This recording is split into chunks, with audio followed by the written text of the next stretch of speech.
اسی طرح شیطان بھی اللہ تعالیٰ کے دروازے کا کتا ہے، وہ لوگوں کو اندر جانے سے روکتا ہے حالانکہ دروازہ کھلا ہوا ہے۔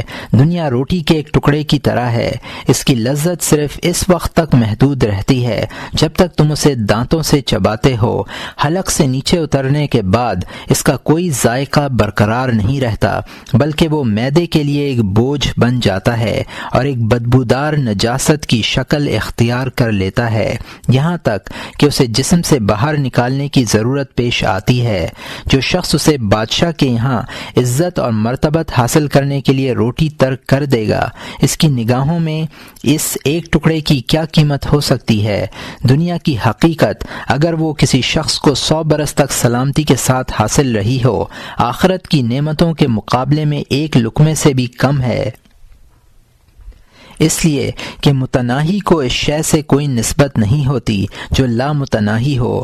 دنیا ہر حال میں متناہی ہے، اگرچہ کوئی شخص 1000 برس تک زندہ رہے اور بلا کم و کاست دنیا پائے، اس دنیا کو آخرت سے جو ایک عالم پائیدار ہے کوئی نسبت نہیں ہے۔ دنیا کی زندگی اپنی طوالت کے باوجود مختصر اور محدود ہے اور اس کی نعمتیں بھی قدورت سے خالی نہیں ہیں، پھر اسے آخرت کی نعمتوں کے ساتھ کیا نسبت ہو سکتی ہے؟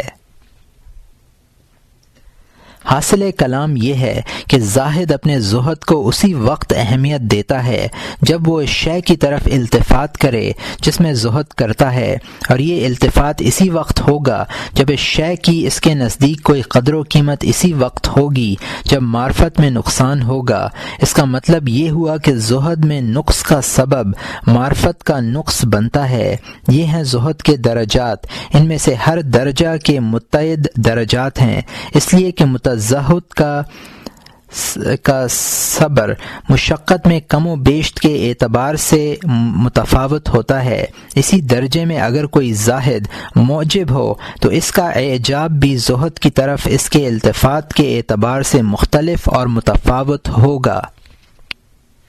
دوسری تقسیم مرغوب فیہ کے اعتبار سے، زہد کی ایک تقسیم مرغوب فیہ کے اعتبار سے ہوگی، یعنی اس چیز کے اعتبار سے جس کی رغبت کے باعث زہد کیا جاتا ہے۔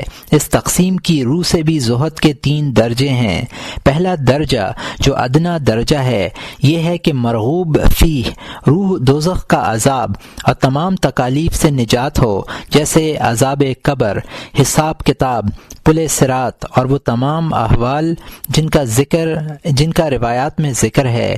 چنانچہ ایک حدیث میں مذکور ہے کہ آدمی کو حساب کے لیے اتنی دیر کھڑا کیا جائے گا کہ اگر اس کے پسینے سے 100 اونٹ پیاس بجھانا چاہیں تو سب کا پیٹ بھر جائے۔ یہ احمد کی حدیث ہے جس کو ابن عباس رضی اللہ عنہ نے روایت کیا ہے۔ ان احوال سے نجات پانے کی رغبت زہد ہے، لیکن یہ خائفین کا زہد ہے۔ وہ لوگ گویا عدم پر راضی ہیں اگر انہیں نیست و نابود کر دیا جائے، کیونکہ تکلیف سے نجات محض عدم سے حاصل ہو جاتی ہے۔ دوسرا درجہ یہ ہے کہ اللہ تعالیٰ کے ثواب اور اس کی ان نعمتوں اور لذتوں کی رغبت کی وجہ سے زہد کی جائے جس کا اس نے اپنی جنت میں عطا کرنے کا وعدہ کر رکھا ہے۔ یہ امید رکھنے والوں کا خوف ہے، انہوں نے عدم پر اور علم سے نجات پر قناعت کرتے ہوئے دنیا ترک نہیں کی، بلکہ وہ وجود ابدی اور حیات سرمدی کی طمع بھی رکھتے ہیں۔ تیسرا درجہ انتہائی اعلیٰ ہے اور وہ یہ ہے کہ زاہد کی رغبت صرف اللہ تعالیٰ کی ذات اور اس کے دیدار و ملاقات میں ہو۔ اس کا دل نہ آلام سے نجات کی طرف ملتفت ہوتا ہے اور نہ لذات کے حصول کی طرف متوجہ ہوتا ہے، بلکہ وہ اپنے تمام فکر و ہمت کے ساتھ اللہ تعالیٰ میں مستغرق رہتا ہے۔ اس کے تمام افکار کا مرکز اور منتہی صرف ایک ذات ہوتی ہے۔ یہ شخص موحد حقیقی ہے، اس کے یہاں غیر اللہ کی طلب نہیں ہے، کیونکہ وہ یہ بات جانتا ہے کہ جو شخص غیر اللہ کا طالب ہوتا ہے وہ اس کی عبادت کرتا ہے۔ ہر طالب عابد ہے اور ہر مطلوب معبود ہے، اور ہر طالب اپنے مطلوب کی نسبت سے عہد ہے، عبد ہے۔ اس کے نزدیک غیر اللہ کی طلب شرک خفی ہے۔ یہ محبین کا زہد ہے، اور یہی لوگ حقیقی معنی میں عارف ہیں، کیونکہ اللہ تعالیٰ سے وہی لوگ محبت کرتے ہیں جو اس کی معرفت رکھتے ہیں۔ جو شخص درہم و دینار سے واقف ہوتا ہے اور یہ بات جانتا ہے کہ میں ان دونوں کو جمع نہیں کر سکتا، تو وہ دینار سے محبت کرتا ہے۔ اسی طرح جو شخص اللہ کی ذات اور اس کے رب کریم کے دیدار کی لذت کی معرفت رکھتا ہے اور یہ بات جانتا ہے کہ لذت دیدار اور لذت حور قصور میں اجتماع ناممکن ہے، تو وہ صرف لذت دیدار الہی کو ترجیح دیتا ہے۔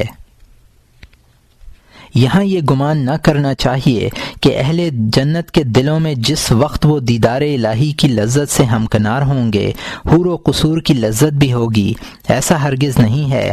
دیدار الہی کی لذت کو جنت کی نعمتوں اور لذتوں سے وہی نسبت ہے جو ایک کمزور پرندے پر قابو پانے اور اس سے کھیل کر لطف اندوز ہونے کو زمین کے وسیع تر رقبوں اور ان میں رہنے والوں پر اقتدار سے ہے۔ جو لوگ جنت کے طالب ہیں وہ اہل دل کے نزدیک اس بچے کی طرح ہیں جو سلطنت کی لذت چھوڑ کر پرندے کے ساتھ کھیلنے کو ترجیح دیتا ہے۔ اس کی وجہ یہ ہے کہ وہ اقتدار کی لذت سے ناواقف ہے۔ یہ بات نہیں کہ پرندے کے ساتھ کھیلنے میں لذت زیادہ ہے اور اقتدار میں کم ہے۔ تیسری تقسیم مرغوب ان کے اعتبار سے۔ زہد کی ایک تقسیم مرغوب ان کے اعتبار سے ہے، یعنی ان چیزوں کے اعتبار سے جن سے زہد کرتے ہیں۔ اس سلسلے میں علماء سے بہت سے اقوال منقول ہیں۔ اگر ان کا احاطہ کیا جائے تو غالباً ان کی تعداد 100 سے تجاوز کر جائے گی۔ یہاں ہم اقوال نقل کرنے میں وقت ضائع نہیں کرنا چاہتے، بلکہ ایک ایسی جامع گفتگو کرنا چاہتے ہیں جو ان تمام اقاویل کو محیط ہو۔ اس سے یہ بات بھی ظاہر ہو جائے گی کہ ان اقوال میں سے کوئی قول ایسا نہیں ہے جو نقص سے خالی ہو اور تمام امور کا احاطہ کرتا ہو۔ اصل میں جس چیز سے زہد کیا جائے وہ یا تو مجمل ہے یا مفصل، اور مفصل میں بھی چند مراتب ہیں۔ ان میں سے بعض میں افراد کی تفصیل زیادہ ہے اور بعض میں اجمال کے ساتھ تفصیل ہے۔ درجہ اول میں اجمال یہ ہے کہ اللہ تعالیٰ کے سوا ہر چیز سے زہد کیا جائے، یہاں تک کہ اپنے نفس میں بھی زہد کیا جائے، اور دوسرے درجے میں اجمال یہ ہے کہ اپنے نفس کو ہر ایسی صفت میں زہد کیا جائے جس میں نفس کو نفع ہو۔ اس میں طبیعت کے تمام مقتضیات جیسے شہوت، غضب، کبر، اقتدار، مال اور جاہ وغیرہ شامل ہیں۔ تیسرے درجے کا اجمال یہ ہے کہ مال اور جاہ اور ان کے لوازم و اسباب میں زہد کرے، کیونکہ تمام نفسانی حظوظ کا مرجع یہی دو چیزیں ہیں۔ چوتھے درجے میں اجمال یہ ہے کہ علم، قدرت، دینار، درہم اور جاہ میں زہد کرے، کیونکہ اموال کی خواہ جتنی قسمیں ہوں سب درہم و دینار میں آ جاتی ہیں، اور جاہ کی خواہ بہت سے اسباب ہوں وہ سب علم اور قدرت کے ضمن میں آ جاتے ہیں۔ اور علم و قدرت سے ہماری مراد وہ ہے جس کا مقصود دلوں کا مالک بننا ہو۔ جاہ کا مقصد بھی یہی ہوا ہے کہ دلوں کا مالک بن جائے اور ان پر قدرت حاصل ہو جائے۔ اب اگر اس اجمال کی تفصیل کی جائے تو یہ چیزیں شمار سے باہر بھی ہو سکتی ہیں۔ قرآن کریم کی آیت میں یہ چیزیں 7 بیان کی گئی ہیں۔ زُيِّنَ لِلنَّاسِ حُبُّ الشَّهَوَاتِ مِنَ النِّسَاءِ وَالْبَنِينَ وَالْقَنَاطِيرِ الْمُقَنطَرَةِ مِنَ الذَّهَبِ وَالْفِضَّةِ وَالْخَيْلِ الْمُسَوَّمَةِ وَالْأَنْعَامِ وَالْحَرْثِ ذَلِكَ مَتَاعُ الْحَيَاةِ الدُّنْيَا۔ پارہ نمبر 3، رکوع نمبر 10، آیت نمبر 14۔ خوشنما معلوم ہوتی ہے اکثر لوگوں کو مرغوب چیزوں کی محبت، مثلاً عورتیں ہوئیں، بیٹے ہوئے، لگے ہوئے ڈھیر ہوئے، سونے اور چاندی کے نمبر یعنی نشان لگے ہوئے گھوڑے یا دوسرے مواشی ہوئے، اور زراعت ہوئی۔ یہ سب استعمالی چیزیں ہیں دنیاوی زندگی کی۔ اس کے بعد ایک آیت میں 5 چیزیں بیان کی ہیں۔ اعلموا انما الحیاۃ الدنیا لعب ولہو وزینۃ وتفاخر بینکم وتکاثر فی الاموال والاولاد۔ پارہ نمبر 27، رکوع نمبر 19، آیت نمبر 20۔ تم خوب جان لو کہ دنیاوی زندگی محض لہو و لعب اور ظاہری زینت اور باہم ایک دوسرے پر فخر کرنا اور اموال و اولاد میں ایک کا دوسرے سے اپنے کو زیادہ بتلانا ہے۔ ایک جگہ 2 کا ذکر ہے، فرمایا انما الحیات الدنیا لعب و لہو، پارہ نمبر 26 رکوع نمبر 8 آیت نمبر 36، دنیاوی زندگی تو محض ایک لہو و لعب ہے۔ پھر ایک آیت میں ان سب کو ایک ہی چیز میں منحصر کر کے فرمایا وَنَهَى النَّفْسَ عَنِ الْهَوَىٰ فَإِنَّ الْجَنَّةَ هِيَ الْمَأْوَىٰ، پارہ نمبر 30 رکوع نمبر 4 آیت نمبر 40 اور 41، اور جس نے نفس کو حرام کی خواہش سے روکا سو جنت اس کا ٹھکانہ ہوگا۔ ہوا تمام نفسانی حظوظ کو شامل ہے، لفظ ہوا تمام نفسانی حظوظ کو شامل ہے، اس لیے جو شخص ہوا میں زہد کرتا ہے وہ گویا تمام نفسانی خواہشات اور لذات میں زہد کرتا ہے۔ اس اجمال اور اس کے بعد تفصیل سے تمہیں یہ غلط فہمی نہ ہونی چاہیے کہ ان میں سے بعض چیزیں بعض کی مخالف ہیں، یہ سب امور ایک ہیں، ایک فرق ہے تو صرف اس قدر کہ کہیں یہ امور مفصل مذکور ہیں اور کہیں مجمل۔ خلاصہ یہ ہے کہ بندے کو تمام حظوظ نفسانی سے اپنا رشتہ منقطع کر لینا چاہیے، اور نفسانی حظوظ سے قطع تعلق کے ساتھ ہی دل سے یہ خواہش بھی نکل جاتی ہے کہ دنیا میں باقی رہے۔ اس طرح لامحالہ امیدیں مختصر ہو جائیں گی، بلکہ ان کا وجود ہی نہیں رہے گا۔ آدمی کو اپنی زندگی کی بقا اسی لیے مطلوب ہوتی ہے کہ دنیا سے مستفید ہو اور اس کی نعمتوں سے تمتع حاصل کرے۔ زندگی کی محبت کے معنی یہی ہیں، ہمیشہ دل میں رہے۔ اگر اس کی محبت باقی نہیں رہے گی تو زندگی کی محبت بھی باقی نہیں رہے گی۔ اسی لیے جب لوگوں پر جہاد فرض ہوا تو انہوں نے کہا ربنا لما كتبت علينا القتال لولا اخرتنا الى اجل قریب، پارہ نمبر 5 رکوع نمبر 1 آیت نمبر 77، اے ہمارے پروردگار آپ نے ہم پر جہاد کیوں فرض فرمایا، ہم کو اور تھوڑی مدت مہلت دے دی ہوتی۔ اس کے جواب میں اللہ تعالیٰ نے ارشاد فرمایا قل متاع الدنیا قلیل، پارہ نمبر 5 رکوع نمبر 4 آیت نمبر 77، آپ کہہ دیجئے کہ دنیا کا تمتع محض چند روزہ ہے۔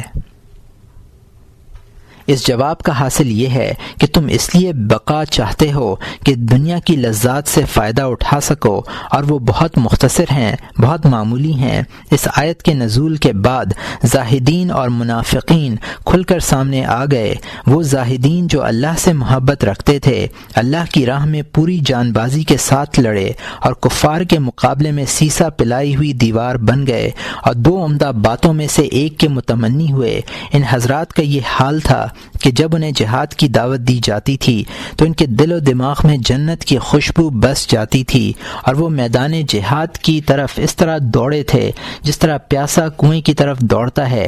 انہیں اللہ کی دین کے لیے نصرت اور شہادت حاصل کرنے کا جذبہ کفار کے ساتھ لڑنے پر مجبور کرتا تھا۔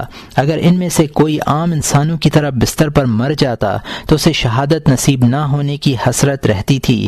چنانچہ جب حضرت خالد ابن الولید کی رضی اللہ عنہ کی وفات کا وقت قریب آیا اور نزع کا عالم طاری ہوا تو کہنے لگے کہ میں شہادت کی توقع میں اپنی جان ہتھیلی پر لیے پھرا اور کفار کی صفوں پر حملہ آور ہوا، لیکن آج بوڑھیوں کی طرح مر رہا ہوں۔ روایت ہے کہ جب آپ کی وفات ہوئی تو آپ کے جسموں پر زخم کے 800 نشانات تھے۔ یہ حال تھا پختہ یقین اور سچے ایمان والوں کا۔ دوسری طرف منافقین تھے، یہ لوگ موت کے خوف سے جہاد کا نام سن کر لرزنے لگتے تھے۔ چنانچہ ان سے کہا گیا ان الموت الذی تفرون منہ فانہ ملاقیکم، پارہ نمبر 28 رکوع نمبر 11 آیت نمبر 8، آپ کہہ دیجئے کہ جس موت سے تم بھاگتے ہو وہ تم کو آ پکڑے گی۔ ان لوگوں نے زندہ رہنے کو شہادت پر ترجیح دی، گویا اعلیٰ کے بدلے میں ادنا چیز قبول کی۔ قرآن کریم میں ایسے ہی لوگوں کے متعلق کہا گیا ہے اولئک الذین اشتروا الضلالۃ بالہدی فما ربحت تجارتهم وما كانوا مہتدین، پارہ نمبر 1 رکوع نمبر 2 آیت نمبر 16۔ یہ وہ لوگ ہیں کہ انہوں نے گمراہی لے لی بجائے ہدایت کے تو سود مند نہ ہوئی ان کی یہ تجارت اور نہ یہ ٹھیک طریقے پر چلے۔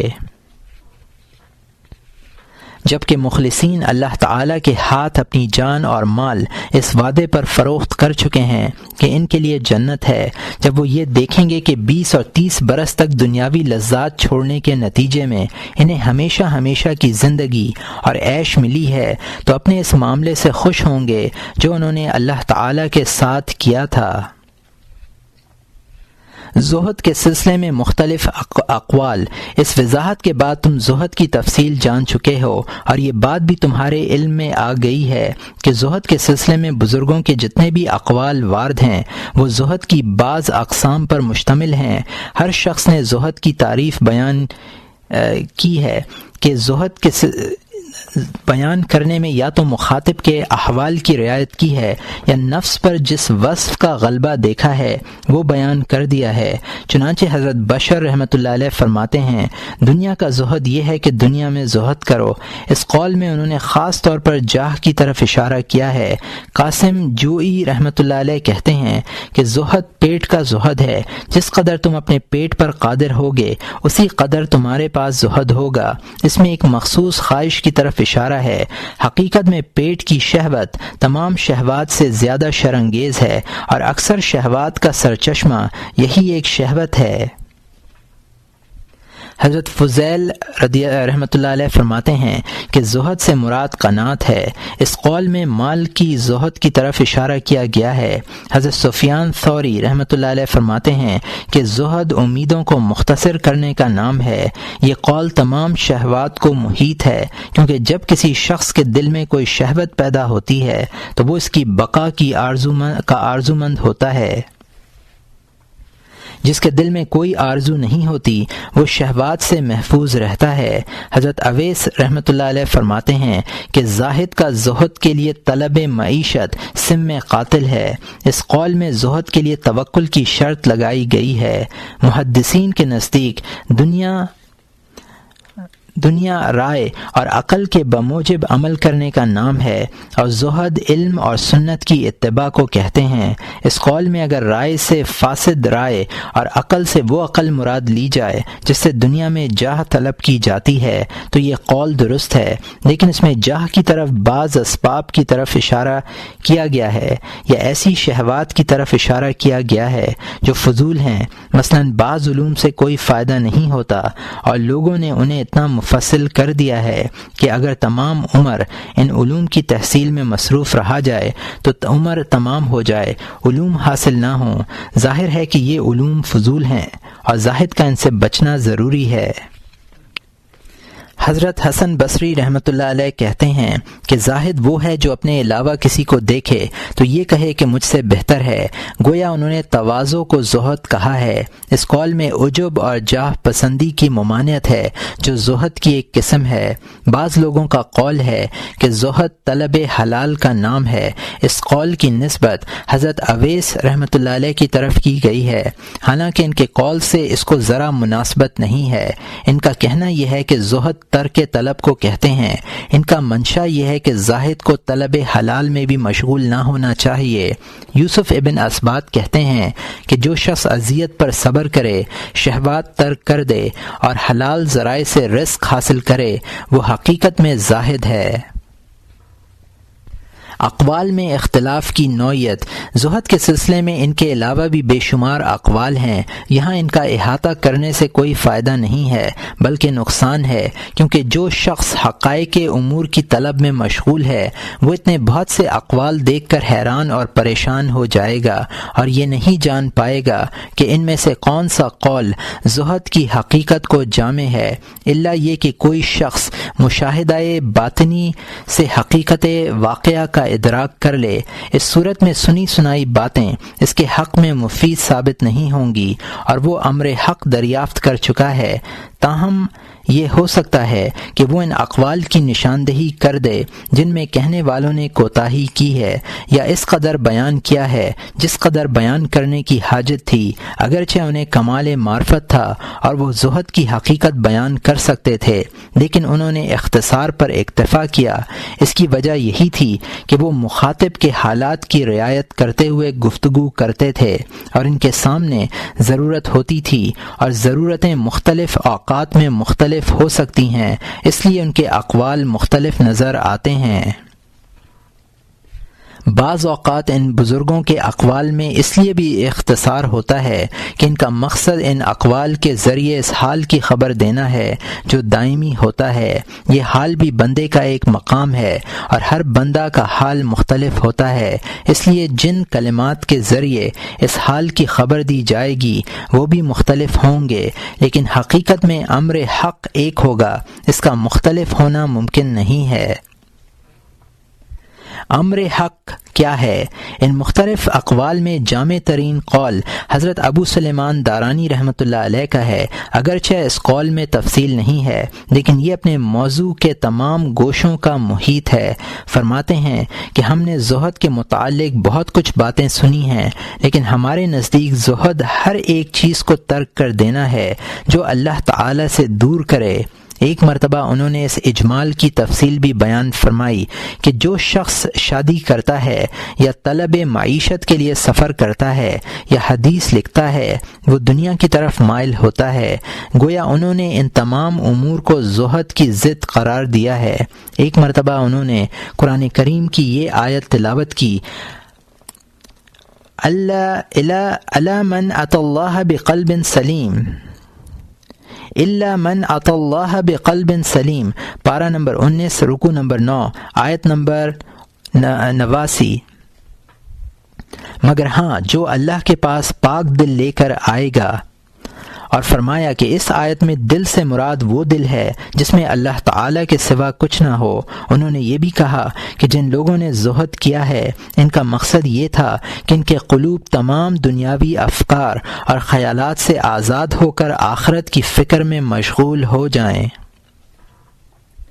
زہد کے احکام۔ اب تک زہد کی 3 تقسیمیں کی گئی ہیں اور ہر تقسیم کے مختلف درجات بیان کیے گئے ہیں۔ اب اس کی ایک اور تقسیم بیان کی جاتی ہے، اس کا تعلق زہد کے احکام سے ہے۔ چنانچہ احکام کی روح سے بھی زہد کی 3 قسمیں ہیں، فرض، نفل اور سلامت۔ یہ تقسیم حضرت ابن ادہم سے منقول ہے۔ فرض زہد کا تعلق حرام سے ہے اور نفل کا تعلق حلال سے ہے اور سلامت کا تعلق مشتبہات سے ہے۔ اس کی تفصیل حلال و حرام کے باب میں درجات ورع کے ضمن میں لکھی گئی ہے۔ اس سے معلوم ہوا کہ ورع بھی زہد ہے، جیسا کہ حضرت مالک ابن انس رحمۃ اللہ علیہ سے دریافت کیا گیا کہ زہد کیا چیز ہے، فرمایا تقویٰ ہے۔ اگر زہد کو مخفی امور کے لحاظ سے دیکھا جائے تو ان کی کوئی انتہا نہیں ہے۔ نفس جن خطرات، لحظات اور حالات سے متمتع ہوا ہے وہ بے شمار ہیں۔ خاص طور پر ریا کے مخفی امور نہ صرف یہ کہ لامتناہی ہیں بلکہ انتہائی پیچیدہ اور دقیق بھی ہیں۔ ان پر صرف اونچے درجے کے علماء ہی مطلع ہو سکتے ہیں۔ ظاہری اموال میں بھی زہد کے درجات بے شمار ہیں اور ان میں اعلیٰ ترین درجہ حضرت عیسیٰ علیہ السلام کے زہد کا ہے۔ وہ ایک مرتبہ سر کے نیچے پتھر رکھ کر سو گئے تو شیطان نے ان پر دنیا ترک نہ کرنے کا الزام لگایا اور کہنے لگا کہ آپ نے تو دنیا ترک کر دی تھی، پھر یہ کیا ہے؟ حضرت عیسیٰ علیہ السلام نے اسے دریافت کیا کہ تو نے میرے کس عمل سے یہ اندازہ لگایا کہ میں طالب دنیا ہوں؟ اس نے کہا اس پتھر سے جو آپ نے سر کے نیچے رکھ لیا ہے، کیا یہ دنیا طلبی نہیں ہے کہ سر اونچا رہے اور آرام ملے؟ آپ نے فوراً پتھر نکال کر دور پھینک دیا اور فرمایا کہ اپنی دنیا اور پتھر دونوں کو لے جا۔ حضرت یحییٰ علیہ السلام کے بارے میں بیان کیا جاتا ہے کہ وہ ٹاٹ کے کپڑے پہنا کرتے تھے، یہاں تک کہ ان کے جسم پر ٹاٹ کے نشان بن گئے تھے، بلکہ وہ نشان زخم کی صورت اختیار کر گئے تھے۔ ٹاٹ کے لباس کو وہ اس لیے پسند کرتے تھے کہ جسم سختی کا عادی رہے اور لباس کی نرمی سے جسم کو راحت نہ ملے۔ ایک روز ان کی والدہ نے کہا کہ تم اون کیوں نہیں پہن لیتے؟ حضرت یحییٰ نے ماں کے حکم پر اون کا لباس پہن لیا۔ اسی وقت اللہ تعالی کی طرف سے وحی آئی کہ تو نے مجھ پر دنیا کو ترجیح دی ہے۔ یہ سن کر حضرت یحییٰ علیہ السلام رونے لگے۔ انہوں نے اونی لباس اتار پھینکا اور حسب سابق ٹاٹ کے کپڑے پہن لیے۔ حضرت امام احمد رحمۃ اللہ علیہ فرماتے ہیں کہ زہد تو اویس رحمۃ اللہ علیہ کا تھا کہ برہنگی سے یہ عالم ہو گیا تھا کہ ستر چھپانے کے لیے ٹاٹ کی ایک بوری میں پناہ لینی پڑی۔ حضرت عیسیٰ علیہ السلام ایک دیوار کے سائے میں کچھ دیر کے لیے بیٹھ گئے۔ دیوار کے مالک نے انہیں وہاں سے اٹھا دیا۔ حضرت عیسیٰ علیہ السلام نے فرمایا کہ تو نے مجھے نہیں اٹھایا، بلکہ اس نے اٹھایا ہے جسے یہ منظور نہیں کہ میں سائے کی راحت حاصل کروں۔ بہرحال ظاہر و باطن میں زہد کے بے شمار درجات ہیں، ان میں سے اعلیٰ ترین درجہ ابھی بیان کیا گیا ہے۔ زہد کا کم سے کم درجہ یہ ہے کہ آدمی حرام اور مشتبہ چیزوں میں زہد کرے۔ بعض لوگ حلال چیزوں میں زہد کو معتبر جانتے ہیں، حرام اور مشتبہ چیزوں میں زہد کو زہد نہیں کہتے۔ اس کے بعد انہوں نے یہ دیکھا کہ زمانے میں حلال کا وجود نہیں ہے، اس لیے ان کے نزدیک زہد ناممکن ہے۔ ما سوا اللہ کے ترک کا مطلب، جیسا کہ حضرت ابو سلیمان دارانی کے حوالے سے بیان کیا گیا ہے کہ ما سوا اللہ کو ترک کر دینا زہد ہے۔ ہم نے زہد کی اس تعریف کو مکمل اور جامع کہا ہے۔ اس پر یہ اعتراض وارد ہو سکتا ہے کہ تمہاری تعریف کی روح سے کھانے پینے میں، لباس پہننے میں اور لوگوں کے ساتھ بات چیت کرنے میں مشغول ہونا غیر اللہ کے ساتھ مشغول ہونا ہے، اور یہ چیزیں ناگزیر ہیں۔ اس سے معلوم ہوا کہ کوئی شخص زاہد نہیں ہو سکتا، کیونکہ کسی ایسے شخص کا تصور ممکن نہیں جو کھائے پیے بغیر زندہ رہ سکے، لباس پہنے بغیر اپنی عریانی چھپا سکے اور لوگوں سے گفتگو کیے بغیر زندہ رہ سکے۔ اس کا جواب یہ ہے کہ دنیا سے منحرف ہو کر اللہ تعالی کی طرف سے دل کی پوری توجہ کے ساتھ ذکر اور فکر کے ذریعے متوجہ ہونے کا مطلب یہ ہے کہ آدمی ما سوا اللہ کا تارک اور اللہ تعالی کے ساتھ مشغول ہے، اور یہ ترک و اشتغال بغیر زندگی کے ممکن نہیں ہے، اور زندگی کے لیے ضروریات زندگی ناگزیر ہیں۔ چنانچہ اگر تم بدن کو مہلکات بدن سے محفوظ رکھتے ہو اور تمہارا مقصد اس بدن سے عبادت پر مدد لینا ہے، تو یہ نہیں کہا جائے گا کہ تم غیر اللہ میں مشغول ہو، اس لیے کہ جو چیز ایسی ہو کہ اس کے بغیر مقصد کا حصول ممکن نہ ہو تو اسے مقصود ہی کہا جائے گا۔ مثلا اگر ایک شخص حج کے راستے میں ہے اور اپنی سواری کے دانہ پانی میں مشغول ہوتا ہے تو یہ نہیں کہا جائے گا کہ وہ حج کے علاوہ کسی دوسری چیز میں مشغول ہے، بلکہ سواری کی نگہداشت بھی حج ہی کا ایک جز ہے۔ لیکن اللہ کے راستے میں تمہارا بدن ایسا ہی ہونا چاہیے جیسے اونٹنی حج کے سفر میں۔ اونٹنی کی نگہداشت سے تمہارا مقصد حصول تنعم نہیں ہے بلکہ قطع مسافت ہے۔ اسی طرح تمہیں اپنے جسم کی اسی حد تک نگہداشت کرنی چاہیے کہ تم اس کے ذریعے اللہ تعالی کا راستہ طے کر سکو۔ سواری کو تم طرح طرح کی غذائیں نہیں کھلاتے بلکہ صرف اسی حد تک اس کا آب و دانہ کرتے ہو کہ وہ زندہ رہ کر تمہاری مدد کر سکے۔ اسی طرح تمہیں اپنی ضروریات زندگی یعنی کھانے پینے پہننے اور رہنے میں بھی مقدار ضرورت پر اکتفا کرنا چاہیے۔ مقصد لذت اندوزی اور حصول آسائش نہ ہو، صرف اطاعت الہی پر قوت کا حصول مقصود ہو، اور یہ چیز زہد کے خلاف نہیں ہے بلکہ زہد کے لیے شرط ہے۔ اگر یہ کہا جائے کہ جب آدمی بھوک کے وقت کھانا کھائے گا تو اسے لامحالہ لذت حاصل ہوگی، ہم یہ کہتے ہیں کہ اس طرح کی لذت مضر نہیں ہے۔ چنانچہ اگر کوئی ٹھنڈا پانی پیتا ہے اور اسے اس میں لذت ملتی ہے تو یہ نہیں کہا جائے گا کہ اس کا مقصد لذت ہے بلکہ پیاس کی تکلیف دور کرنا اس کا مقصد ہے۔ جیسے کوئی شخص قضائے حاجت کرتا ہے، اس میں بھی راحت ملتی ہے، لیکن اس راحت کو مقصود نہیں سمجھا جا سکتا، اسی لیے دل اس کی طرف مائل نہیں ہوتا۔ اسی طرح اگر کوئی شخص تہجد کے لیے اٹھتا ہے اور اس وقت کی خوشگوار اور تازہ ہوا اسے اچھی لگتی ہے یا پرندوں کے دلکش نغمے اس کے کانوں کو بھلے معلوم ہوتے ہیں تو اس میں کوئی حرج نہیں ہے، بشرط یہ کہ مقصد ٹھنڈی ہوا کھانا اور پرندوں کے نغمے سننا نہ ہو۔ یہ چیزیں اس وقت مقصد میں داخل ہوں گی جب تہجد کے لیے اٹھنے والا خاص طور پر ایسی جگہ منتخب کرے گا جہاں کی ہوا خوشگوار ہو اور جہاں پرندوں کے نغمے گونجتے ہوں۔ اگر قصد و ارادے کے بغیر کوئی ایسی جگہ ہاتھ آ جائے تو اس میں کوئی مذائقہ نہیں ہے۔ حالانکہ خائفین میں ایسے لوگ بھی تھے جنہوں نے تہجد کی نماز کے لیے ایسی جگہ منتخب کی جہاں خوشگوار ہوا اور خوش الہانی پرندوں کا گزر نہ ہو، اس خوف سے کہ کہیں دل ان چیزوں سے مانوس نہ ہو جائیں، اور ان کے ساتھ دل کا مانوس ہونا دنیا کے ساتھ مانوس ہونا ہے، اور جس قدر آدمی غیر اللہ سے مانوس ہوتا ہے اسی قدر اللہ تعالی کے ساتھ اس کی انسیت میں خلل واقع ہوتا ہے۔ حضرت داؤد طائی رحمۃ اللہ علیہ اپنے لیے پینے کا پانی کھلے ہوئے منہ کے گھڑے میں رکھتے اور اسے دھوپ میں رہنے دیتے۔ گرم پانی پینا ان کے معمولات میں داخل تھا۔ فرماتے تھے کہ جو شخص ٹھنڈا پانی پیتا ہے اس کے لیے دنیا ترک کرنا مشکل ہو جاتا ہے۔ یہ خوف صرف احتیاط پسند حضرات کے ساتھ مخصوص ہے۔ یہ احتیاط عقل مندی کی دلیل ہے، اگرچہ اس میں سخت دشواریاں ہیں۔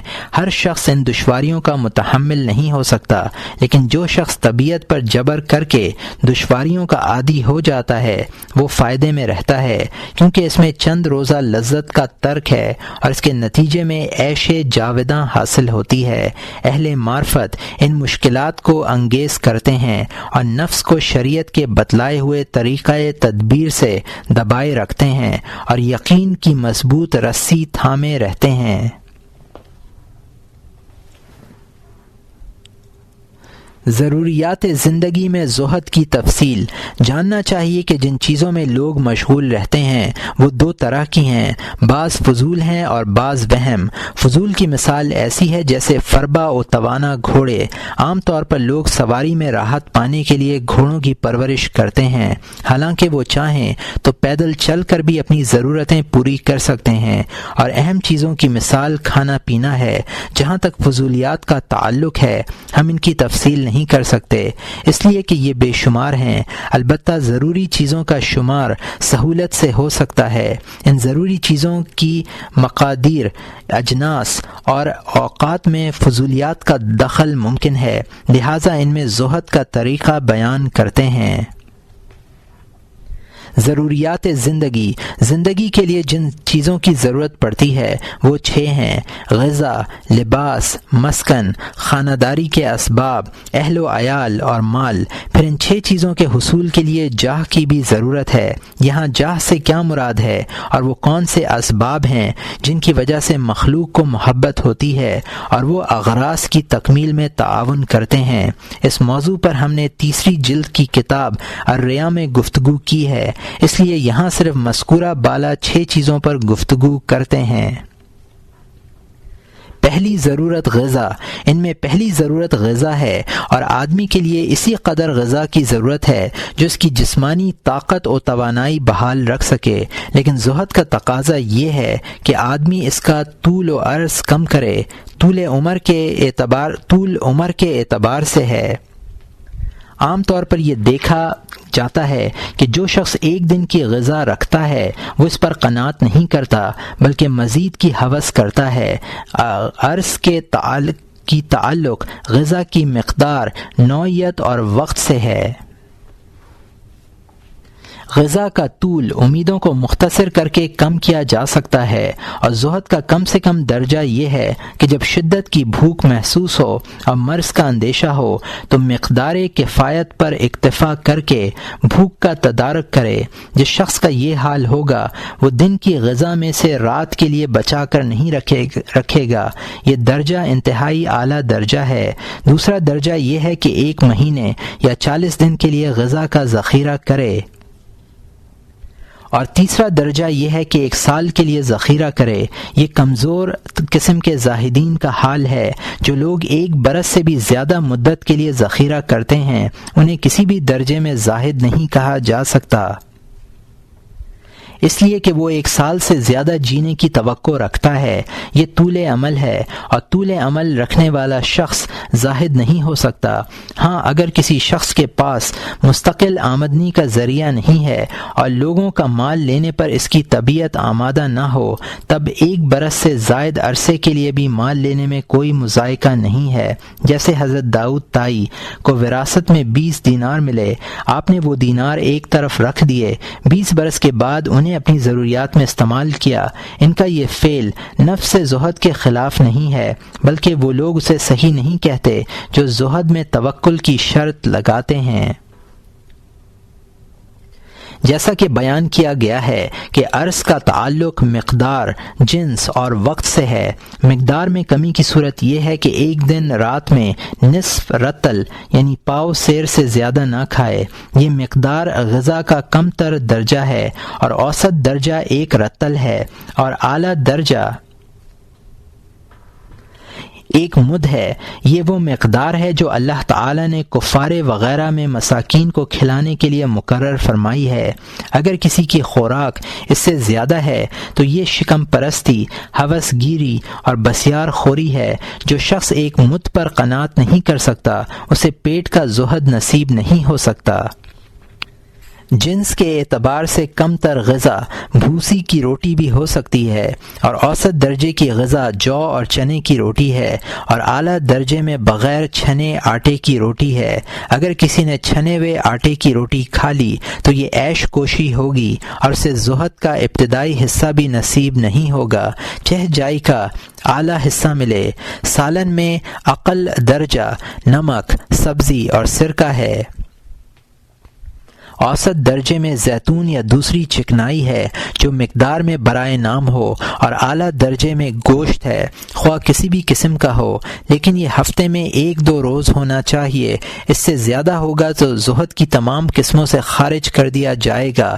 وقت کی کمی کا کم سے کم درجہ یہ ہے کہ رات دن میں صرف ایک بار کھائے، اور اس پر عمل اس صورت میں ہو سکتا ہے کہ دن میں روزے سے رہے، اور اوسط درجہ یہ ہے کہ ایک دن روزہ رکھے، رات کو کھانا نہ کھائے، پانی پی لے، اور دوسرے دن بھی روزہ رکھے، اس دن کھانا کھائے پانی نہ پیے، اور اعلیٰ درجہ یہ ہے کہ 3 دن یا ہفتہ بھر یا اس سے زیادہ مدت تک کے لیے روزہ رکھے۔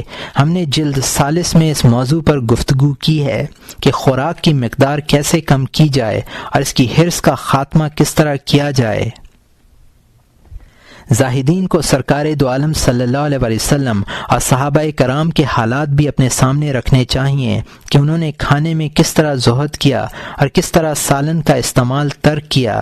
حضرت عائشہ رضی اللہ عنہا روایت کرتی ہیں کہ ہم پر 40 راتیں اس طرح گزر جاتی تھیں کہ سرکار دو عالم صلی اللہ علیہ وسلم کے گھر میں نہ چراغ جلتا تھا اور نہ آگ روشن ہوتی تھی۔ لوگوں نے سوال کیا، پھر آپ کیا چیز کھا کر زندہ رہتے تھے؟ انہوں نے جواب دیا، 2 سیاہ چیزیں، کھجور اور پانی سے زندگی گزارتے تھے۔ اور یہ ابن ماجہ کی حدیث ہے جس کو عائشہ رضی اللہ عنہا نے روایت کیا ہے۔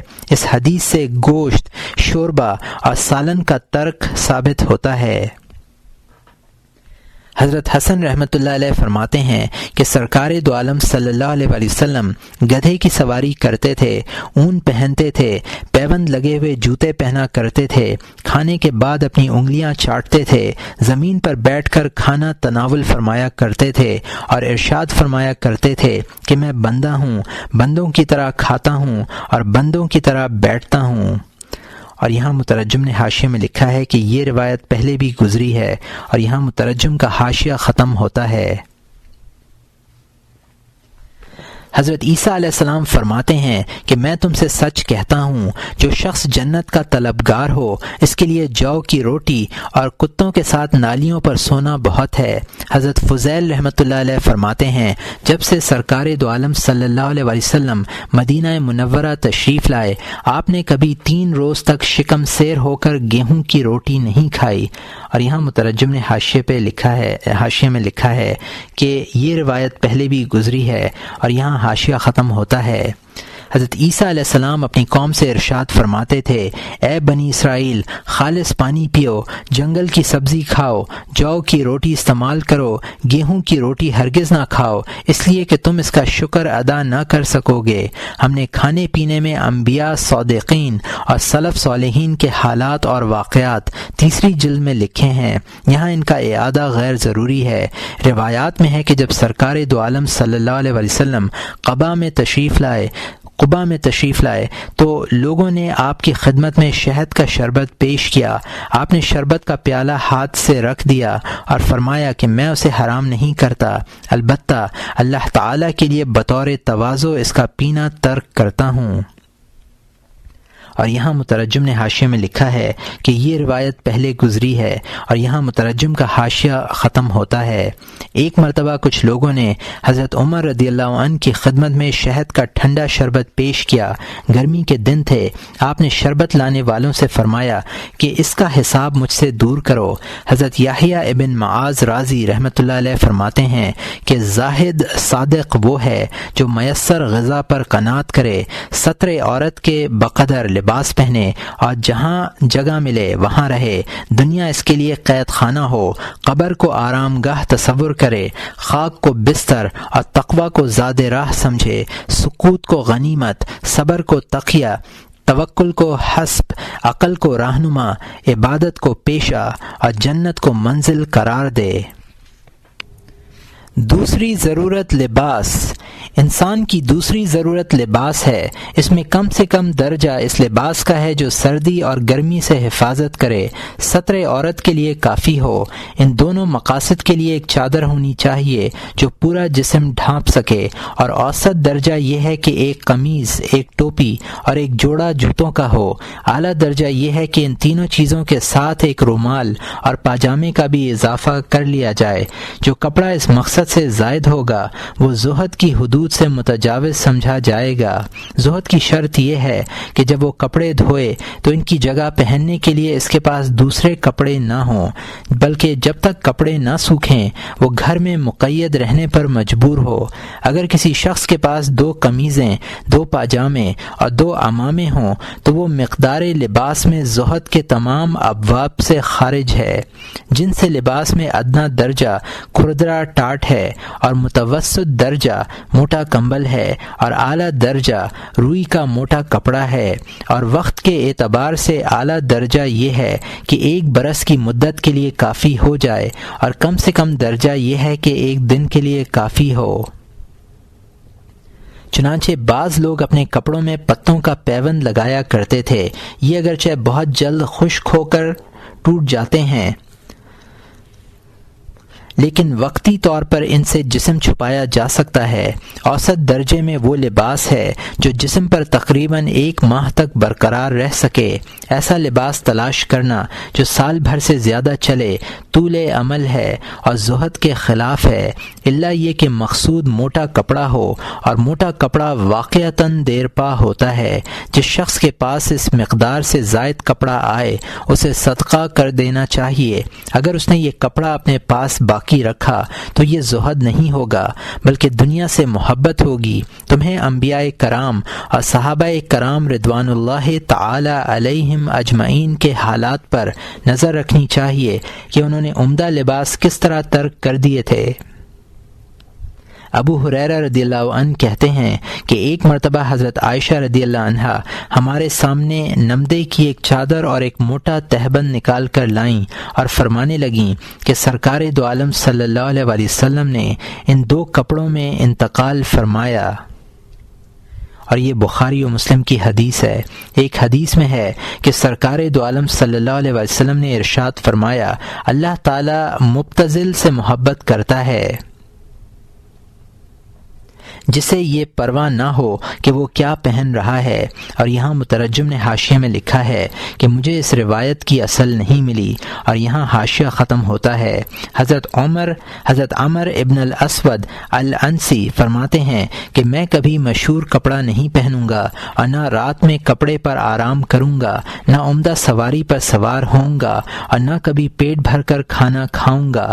حضرت عمر رضی اللہ عنہ نے یہ سن کر ارشاد فرمایا کہ جو شخص حضرت صلی اللہ علیہ وسلم کی سیرت و کردار کا مشاہدہ کرنا چاہتا ہو وہ عمر ابن الاسود کو دیکھ لے، اور یہ احمد کی حدیث ہے۔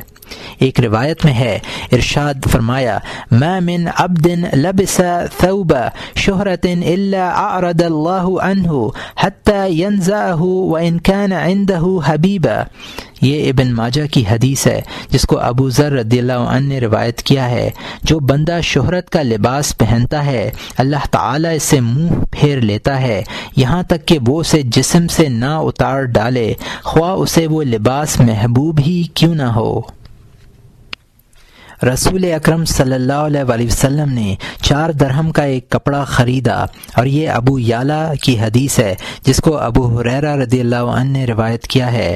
آپ صلی اللہ علیہ وآلہ وسلم کے 2 کپڑوں کی قیمت 10 درہم تھی، اور یہاں مترجم نے حاشیہ میں لکھا ہے کہ اس کی اصل نہیں ملی، اور یہاں حاشیہ ختم ہوتا ہے۔ آپ کا آزار 4.5 ہاتھ کا تھا۔ یہ ابو شیخ کی حدیث ہے جس کو عروہ ابن زبیر نے مرسلاً روایت کیا ہے۔ آپ نے ایک پاجامہ 3 درہم میں خرید فرمایا، اور یہاں مترجم نے حاشیے میں لکھا ہے کہ مشہور یہ ہے کہ 4 درہم میں خریدا، جیسا کہ مسند ابی یعلا میں ہے۔ سنن اربعہ میں پاجامے کی خریداری کا ذکر ہے لیکن قیمت کا تذکرہ نہیں ہے، اور یہاں مترجم کا حاشیہ ختم ہوتا ہے۔ آپ 2 شملے سفید اون کے پہنا کرتے تھے، اور ان 2 کپڑوں کا نام حلہ تھا کیونکہ دونوں ایک ہی جنس سے تھے، اور یہ بخاری و مسلم کی حدیث ہے جس کو برا رضی اللہ عنہ نے روایت کیا ہے۔ بعض اوقات 2 یمانی یا کوفی چادریں جو موٹی بھی ہوتی تھی پہنا کرتے تھے، اور یہ ترمذی اور نسائی کی حدیث ہے جس کو ابو ارمتھہ رضی اللہ عنہ نے روایت کیا ہے۔ ایک حدیث میں ہے کہ حضرت صلی اللہ علیہ وسلم کی قمیص ایسی لگتی تھی جیسے تیلی کی قمیص ہو، اور یہ ترمذی کی حدیث ہے جس کو انس رضی اللہ عنہ نے روایت کیا ہے۔ اس کی وجہ یہ ہے کہ آپ سر اور داڑھی کے بالوں میں کثرت سے تیل لگایا کرتے تھے، اور اس کے اثرات قمیص پر نمایاں رہتے تھے۔ ایک دن سرکار دو عالم صلی اللہ علیہ وسلم نے سندس کا ایک ریشمی کپڑا جس پر زرد رنگ کی دھاریاں تھیں زیب تن فرمایا۔ اس کی قیمت 200 درہم تھی۔ صحابہ کرام اس کپڑے کو چھو چھو کر دیکھتے تھے اور حیرت سے کہتے، یا رسول اللہ، کیا یہ کپڑا آپ کے پاس جنت سے آیا ہے؟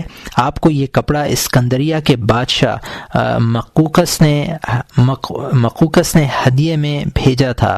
آپ نے یہ ارادہ کیا کہ اسے پہن کر بادشاہ کا اعزاز کریں۔ پھر آپ نے وہ کپڑا اتارا اور مشرکین میں سے ایک ایسے شخص کو بھیج دیا جس کے ساتھ صلہ رحمی کرنا منظور تھا۔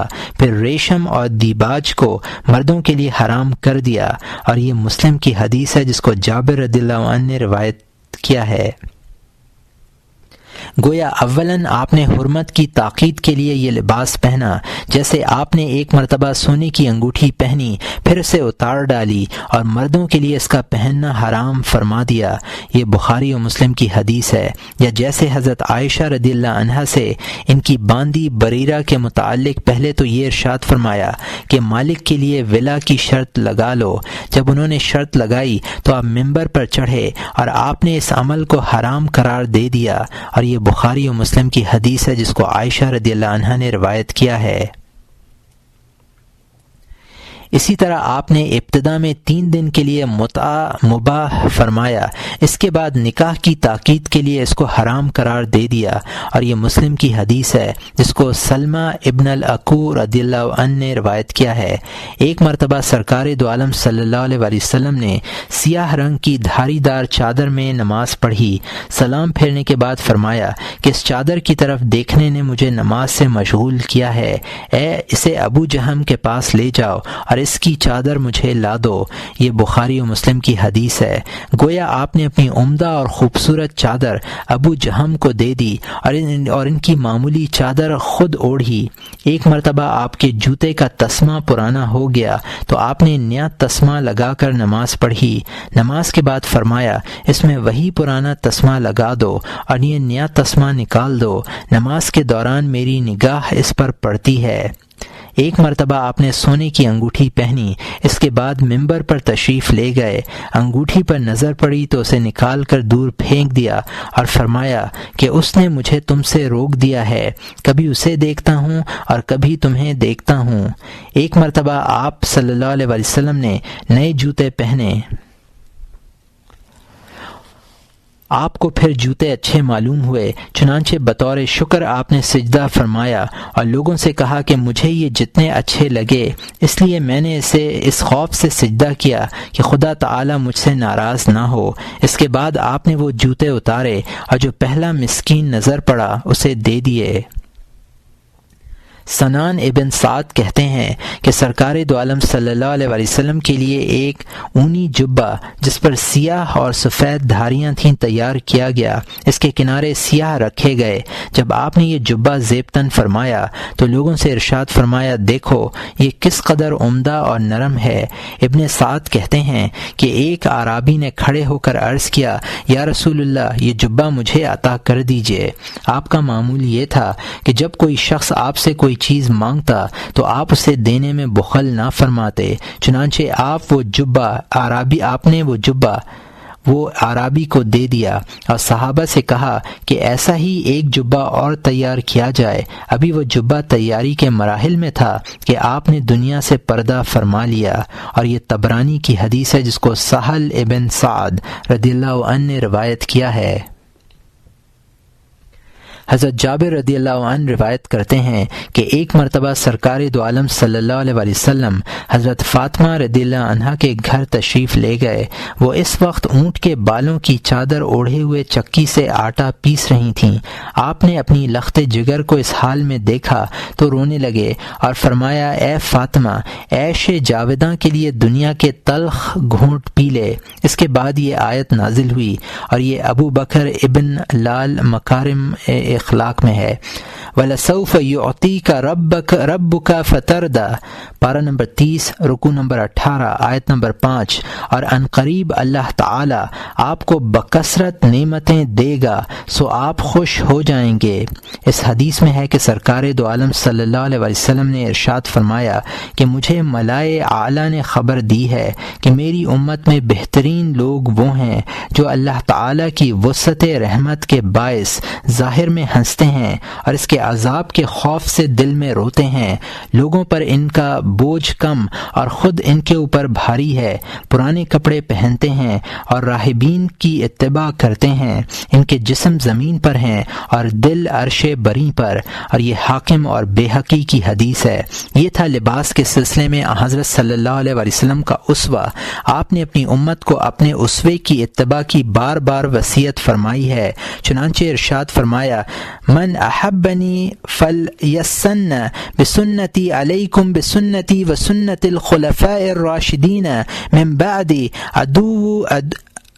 عدوا علیہ بن نواجز۔ یہ ابو داؤد، ترمذی اور ابن ماجہ کی حدیث ہے جس کو الرباس ابن ساریہ رضی اللہ عنہ نے روایت کیا ہے۔ جو مجھ سے محبت کرتا ہے اسے چاہیے کہ وہ میری سنت کی پیروی کرے، اپنے اوپر میری سنت اور میرے بعد میرے خلفائے راشدین کی سنت لازم پکڑ لو اور اسے دانتوں سے تھام لو۔ اللہ تعالیٰ کا ارشاد ہے، قل ان تم تحبون اللہ فاتبعونی یحببکم اللہ، پارہ نمبر 3، رکوع نمبر 12، آیت نمبر 31۔ آپ کہہ دیجئے کہ اگر تم اللہ سے محبت کرتے ہو تو میری اتباع کرو، اللہ تم سے محبت کرے گا۔ ایک مرتبہ آپ نے حضرت عائشہ رضی اللہ عنہا کو بطور خاص یہ نصیحت فرمائی کہ اگر تو مجھ سے ملنا چاہے تو مالداروں کی ہم نشینی سے گریز کر اور کوئی کپڑا اس وقت تک نہ اتار جب تک تو اس میں پیوند نہ لگا لے، اور یہ ترمذی اور حاکم کی حدیث ہے۔ روایت میں ہے کہ ایک مرتبہ حضرت عمر رضی اللہ عنہ کی قمیض میں لگے ہوئے پیوند شمار کیے گئے تو ان کی تعداد 12 تھی، ان میں بعض پیوند چمڑے کے تھے۔ حضرت علی ابن ابی طالب رضی اللہ عنہ نے ایک کپڑا 3 درہم میں خریدا اور اسے خلافت کے زمانے میں زیبتن کیا اور اس کی آستینیں کوہنیوں کے اوپر سے کاٹ ڈالیں اور فرمایا کہ اللہ تعالیٰ کا شکر ہے کہ اس نے مجھے اس لباس کی صورت میں اپنے خلعت سے سرفراز فرمایا۔ حضرت سفیان ثوری رحمۃ اللہ علیہ فرماتے ہیں کہ اللہ تعالیٰ کا شکر ہے کہ اس نے مجھے اس فرماتے ہیں کہ لباس ایسا پہننا جس سے علماء کے نزدیک شہرت نہ ہو اور جہلا کے نزدیک ذلت نہ ہو۔ یہ بھی فرماتے تھے کہ فقیر میرے قریب سے گزر جائے اور میں نماز میں ہوں تو اسے گزر جانے دیتا ہوں، اور اگر دنیا داروں میں سے کوئی شخص گزرتا ہے اور اس کے جسم پر عمدہ لباس ہوتا ہے تو میں اس سے ناراض ہوتا ہوں اور اسے اپنے قریب سے گزرنے نہیں دیتا۔ ایک بزرگ کہتے ہیں کہ میں نے حضرت سفیان ثوری کے دونوں کپڑوں اور جوتوں کی قیمت کا اندازہ کیا تو وہ 1 درہم اور 4 دانق سے زیادہ کے نہیں تھے۔ ابن شبرما رحمۃ اللہ علیہ کہتے ہیں کہ میرا بہترین لباس وہ ہے جو میری خدمت کرے اور بدترین لباس وہ ہے جس کی میں خدمت کروں۔ بعض بزرگان دین کہتے ہیں کہ لباس ایسا پہننا چاہیے جس سے تمہارا شمار بازاری لوگوں میں ہو، ایسا لباس مت پہنو جس سے تمہیں شہرت ملے اور لوگ تمہیں دیکھیں۔ ابو سلیمان دارانی رحمۃ اللہ علیہ فرماتے ہیں کہ کپڑے 3 طرح کے ہوتے ہیں، ایک جو صرف اللہ کے لیے ہو، یہ وہ کپڑا ہے جس سے ستر پوشی کی جاتی ہے، اور دوسرا وہ جو نفس کے لیے ہو، اس سے وہ کپڑا مراد ہے جس کی نرمی مقصود ہو، اور تیسرا کپڑا وہ ہے جو لوگوں کے لیے ہو، اس سے وہ کپڑا مراد ہے جس کا ظاہری حسن، خوبصورتی اور دلکشی مقصود ہو۔ ایک بزرگ کا مقولہ ہے کہ جس کا کپڑا پتلا ہوتا ہے اس کا دین بھی پتلا ہوتا ہے۔ اکثر علماء تابعین کے لباس کی قیمت 20 سے 30 درہم تک ہوتی تھی۔ حضرت خواص 2 کپڑوں سے زیادہ نہیں پہنتے تھے، ایک قمیص دوسرا لنگی، اور کبھی اپنی قمیص کا دامن موڑ کر سر پر ڈال لیا کرتے تھے۔ کسی بزرگ کا مقولہ ہے کہ اولین زہد لباس کا زہد ہے۔ ایک حدیث میں ہے البزازۃ من الایمانی، کپڑوں کا پرانا ہونا ایمان میں سے ہے۔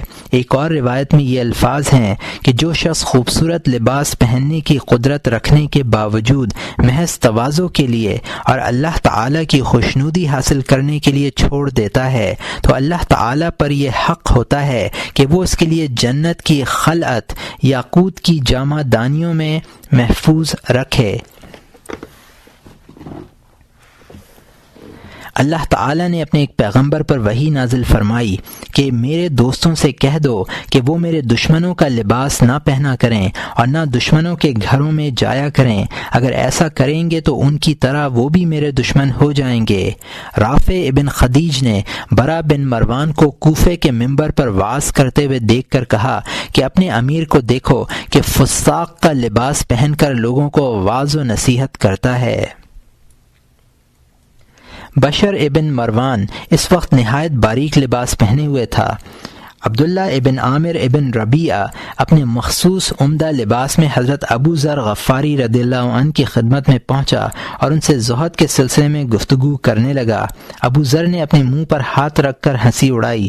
ابن عمر کو ان کا یہ رویہ ناگوار گزرا اور اس نے حضرت عمر رضی اللہ عنہ سے اس کی شکایت کی۔